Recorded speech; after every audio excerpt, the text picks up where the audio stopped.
శ్రీ కన్నిగుంట వెంకట ప్రసాద్ గారు to speak on the occasion. యావత్ భారత్ జాతి కూడా ఆచరించుకునేటువంటి ఉపాధ్యాయ దినోత్సవం సందర్భంగా ఏర్పాటు చేసినటువంటి కార్యక్రమానికి అధ్యక్షత వహించినటువంటి హరి స్కూల్ యాజమాన్యం ప్రశాంత్ గారికి, కిరణ్ గారికి, అదేవిధంగా వేదిక మీద ఆసీనులైనటువంటి పెద్దలు గౌరవనీయులు డాక్టర్ మోహన్ రెడ్డి దంపతులకి, సోదరుడు గౌరవ ప్రసాద్ గారికి, పెద్దలు గౌరవనీయులు మాజీ శాసనసభ్యులు పార్థసారథి గారికి, అదేవిధంగా హరి స్కూల్ ఉపాధ్యాయ అధ్యాపక బృందానికి, అదేవిధంగా ఆఫీస్ సిబ్బందికి, విచ్చేసినటువంటి అధ్యాపకులకి పేరు పేరున నమస్కారాలు. అదే రకంగా విచ్చేసినటువంటి హరి స్కూల్ చిన్నారులకందరికీ కూడా అభినందనలు, శుభాభినందనలు. అందరికీ కలిసి ఉపాధ్యాయ దినోత్సవ శుభాకాంక్షలు.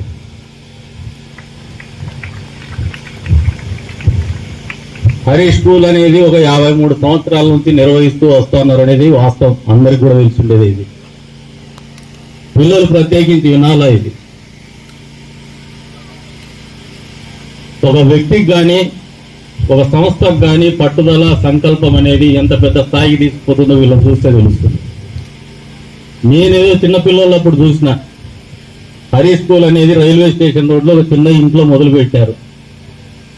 అప్పట్లో 80వ దశకాల పాపం వాళ్ళ ఇంటి మీద రాళ్ళు కూడా ఇచ్చినారు కొంతమంది రాజకీయ నాయకులు, ఖాళీ చేయించాలని చెప్పేసి. అప్పుడు కూడా పోరాడుతూనే నిలబడినారు. ఈ రోజుకి స్థిరంగా ఎక్కడా ఏ రకమైనటువంటి ఒడిదుడుకులు లేకుండా, ఎక్కడా ఎవరికి ఇబ్బంది లేకుండా, ఈ సమాజంలో ఎక్కడ కూడా వాళ్ళ గురించి ఇంకొకరికి ఇబ్బంది కలగకుండా, కనీసం ఒక కాంట్రావర్షియల్ వివాదాస్పదులు కాకుండా వ్యవహారం నడపగలిగినటువంటి శక్తి సామర్థ్యాలు ఈ రోజుకు కూడా సాంప్రదాయం, సంస్కృతి, విద్య అనేది ఒక జీవన విధానం అనే ఆలోచనతో ఇప్పటికి కూడా ఈ ఆర్గనైజేషన్ నడుపుతున్నటువంటి ఈ సంస్థని ఈ ప్రాంత వాసులు ఎవరు కూడా మర్చిపోరు. వాళ్ళందరూ కూడా మనస్ఫూర్తిగా అభినందనీయులు అని చెప్పేసి కూడా ఈ సందర్భంగా తెలియజేస్తాను. మీరందరూ కూడా అటువంటి ఆలోచన విధానాన్ని అలవర్చుకోమని చెప్పేసి కూడా చిన్నారులకు తెలియజేస్తా ఉన్నాను. ఎందుకంటే సంకల్పం అనేది, చిత్తశుద్ధి అనేది ఎంత స్థాయిలో పనిచేస్తుందో, జీవన విధానంలో ఎంత పెద్ద మార్పు తెస్తుందో వాళ్ళని చూసి నేర్చుకోమని చెప్పేసి కూడా ఈ సందర్భంగా తెలియజేస్తా ఉన్నాను. విద్య అనేది మనందరికీ కూడా నాగరికత నేర్పిస్తుంది. అదే రకంగా జీవన విధానంలో బతికడానికి బతుకు తెరువు చూపించవచ్చు. కానీ ఇవాళ రేపు కొంతమంది స్కూల్స్ కూడా కాన్సెప్ట్ స్కూల్స్ అని పెట్టుకుంటూ వస్తూ ఉన్నారు. ఈ నియోజకవర్గంలో కావచ్చు, ఈ జిల్లాలో కావచ్చు, నేను చూసినటువంటి అరుదైన కాన్సెప్ట్ స్కూల్ ఏదైనా ఉందంటే అది హరీష్ విద్యా సంస్థ అని గర్వంగా చెప్తాను నేను. ఎందుకంటే ఈ స్కూల్లోకి ఎంటర్ అయినప్పుడు కూడా, లేదంటే అక్కడ ఉన్నటువంటి ఎర్రదొడి దగ్గర ఉన్న స్కూల్లో ఎప్పుడైనా మేము పోయినప్పుడు కూడా,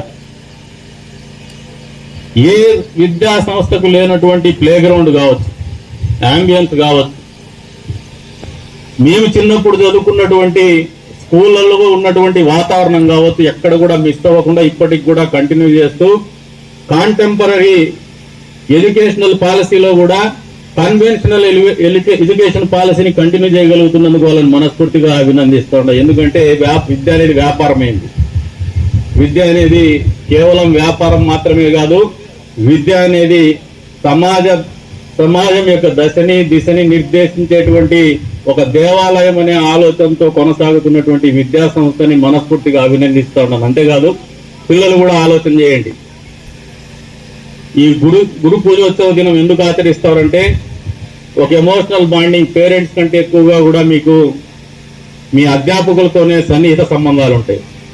ఎక్కువ కాలం మీరు వెచ్చించేది కూడా మీ జీవితంలో యుక్త వయసు వచ్చేంత వరకు, లేదంటే మీరు ఏదైనా మీ కొత్త జీవితంలోకి మీ స్వయంగా మీ జీవితంలో అడుగు పెట్టే వరకు కూడా మీ తల్లిదండ్రుల కంటే ఎక్కువగా మీతో పాటు కలిసి ఉండేటువంటి వాళ్ళు గురువులు. ఈ గురువులు బోధించేటువంటి పద్ధతి కానీ, ఈ గురువులు మీతో వ్యవహరించేటువంటి తీరుతెన్నులు కానీ మీ జీవన విధానం మీద చాలా ప్రభావం చూపుతుందనేది వాస్తవం అని చెప్పేసి కూడా ఈ సందర్భంగా తెలియజేస్తున్నాను. అదే రకంగా గురువులకు కూడా తెలియజేస్తాను. మీ ఆలోచన విధానం అనేది ఖచ్చితంగా ఒక పౌరుడి జీవన విధానం మీద కావచ్చు, వాళ్ళు ఆలోచించే విధానం మీద కావచ్చు, అత్యంత ప్రభావం ఉంటుందనేది మీరు ఎప్పుడు మర్చిపోవద్దని చెప్పేసి కూడా ఈ గురు పూజోత్సవం రోజున మీకు అందరికి కూడా విజ్ఞప్తి చేస్తూ ఉంటాను. అక్కడే ఎడ్యుకేషన్తో పాటు జీవితంలో ఆ విద్యార్థి సమాజంలో ఒక పౌరుడిగా జీవితాన్ని కొనసాగించేటువంటి మొదటి రోజు నుంచి చివరి రోజు వరకు కూడా వాళ్ళు బతికేటువంటి బతుకు కానీ సమాజం పట్ల వాళ్ళు వ్యవహరించే తీరుతెన్నులు కానీ మీరు ప్రభావవంతం చేయబోతున్నారనేది అధ్యాపక దినోత్సవం రోజున అధ్యాపకులందరూ మర్చిపోవద్దని చెప్పేసి కూడా కోరుతూ ఉంటారు. ఈ రోజున మారినటువంటి పరిస్థితులు వచ్చినాయి. మీరు కొన్ని చోట్ల చూస్తే కొంతమంది గురువులు ప్రభుత్వ పాఠశాలలో చాలా మదన పడతా ఉన్నారు. చాలా మంది పిల్లలు మత్తు పదార్థాలకు బానిసలైనారు. గట్టిగా మాట్లాడితే వాళ్ళని కొట్టే వరకు పోయేటువంటి పరిస్థితులు ఉన్నాయి. పిల్లలు ఆలోచన చేసుకోండి. ఇటువంటి వ్యవహారాలకు కానీ వ్యసనాలకు కానీ బానిసలవుతే మీరు మాత్రమే చెడిపోరు. మీ అధ్యాపకులు బాధపడతారు, మీ కుటుంబ సభ్యులు బాధపడతారు, మీ తల్లిదండ్రులు బాధపడతా ఉన్నారు.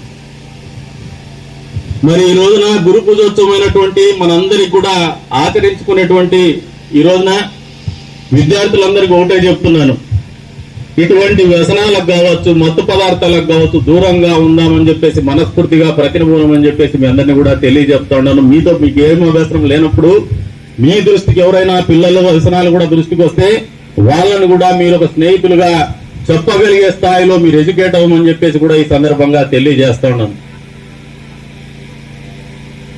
భవిష్యత్తు సంపద మీరు పిల్లలు, ఆ సంపదను తీర్చిదిద్దేటువంటి బాధ్యత గురువులది. మేలిం బంగారానికి రూపిచ్చేటువంటి సృష్టికర్తలు అధ్యాపకులు. అందుకే మిమ్మల్ని పూజిస్తున్నారు ఈ రోజు కూడా ఈ సమాజం అని చెప్పి మర్చిపోద్దని చెప్పేసి కూడా ఈ సందర్భంగా తెలియజేస్తా ఉన్నారు. పిల్లలు కూడా ఆలోచన చేసుకోండి. మీరు చదువుతో పాటు చదువులో ఎంత మేధావులైనా కూడా చదువుతో పాటు లౌక్యాన్ని నేర్చుకోండి. ప్రపంచాన్ని సునిశ్చితంగా గమనించండి. ప్రపంచము ఏ దిశగా ప్రయాణం చేస్తా ఉంది, ఏ రకమైనటువంటి ఆర్థిక విధానంలో ప్రపంచం మొత్తం నడుస్తూ ఉంది, నడవబోతోందనే ఆలోచనకి మీరందరూ కూడా ముందుకు పోవాలని చెప్పేసి ఆలోచన చేయాలని చెప్పేసి కూడా ఈ వేదిక మీద నుంచి మిమ్మల్ని కోరుతా ఉన్నాను. ఆ దిశగా గురువులు కూడా అప్డేట్ అయ్యేసి వాళ్ళని ఎడ్యుకేట్ చేయమని చెప్పేసి కూడా కోరుతా ఉన్నాను. పిల్లల్లో ఒకటే ఆలోచన ఉంటుంది, చదువుకున్నటువంటి పిల్లలు ఏమవుతారంటే టక్కని చెప్పే జవాబు డాక్టర్ అవుతాను, పోలీస్ ఆఫీసర్ అవుతాను, టీచర్ అవుతాను, లేదంటే ఇంజనీర్ అవుతానని చెప్పేసి. రాజకీయ నాయకులు కూడా కండి, రాజకీయ నాయకులేం తప్పు కాదు, నాయకులకు అత్యంత ప్రాధాన్యత ఉంది. చదువుకున్న పిల్లలు రాజకీయాల్లోకి వస్తే మరింత బాధ్యతగా వ్యవహరించేటువంటి పరిస్థితులు ఉంటాయి. మరింత మెరుగ్గా దేశంలో రాజకీయ వ్యవస్థ ముందుకు పోయేటువంటి పరిస్థితులు కూడా ఉంటాయనేది మర్చిపోవద్దని చెప్పేసి కూడా ఈ సందర్భంగా కోరుతా ఉన్నాను. ఆ దిశగా గురువులు కూడా బోధించండి. వాళ్ళకు తప్పు కాదు, రాజకీయం అనేది అయితే తప్పు కాదు. అంతేకాకుండా ఈ రోజున ప్రపంచ ఆర్థిక వ్యవస్థ మొత్తం కూడా స్మార్ట్ స్టూడెంట్స్ కంటే స్ట్రీట్ స్మార్ట్ స్టూడెంట్స్ తోనే ఎక్కువగా ముందుకు పోయేటువంటి పరిస్థితులు ఉంది.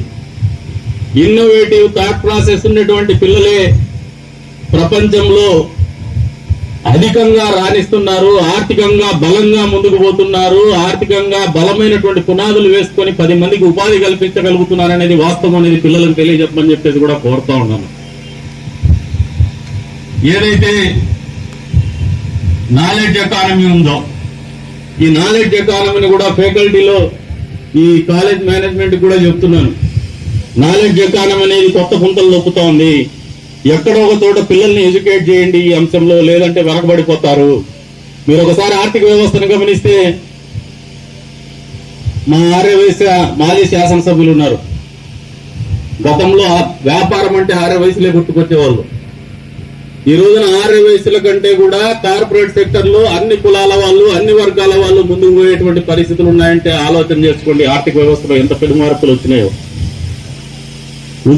ఉపాధ్యాయులు ఆ ప్రాంతంలో కూడా పిల్లల్ని ఎడ్యుకేట్ చేయాల్సినటువంటి అవసరము, గైడ్ చేయాల్సినటువంటి అవసరము ఈ గురు పూజోత్సవం రోజున మీ ముందు ఉందని చెప్పేసి ఒకసారి గుర్తెరగమని చెప్పేసి కూడా మిమ్మల్ని కోరుకుంటూ మరొకసారి ఏదైతే 50 సంవత్సరాల ఉత్సవాలు ఏదైతే చేసుకోలేనటువంటి పరిస్థితుల్లో ఈ రోజున మా అందరి మధ్యన కుటుంబ సభ్యుల్ని కోల్పోయేసి మేమే కుటుంబ సభ్యులు అనుకుని మనమందరం కూడా కుటుంబ సభ్యులు అనుకుని వాళ్ళు ఆచరిస్తున్నటువంటి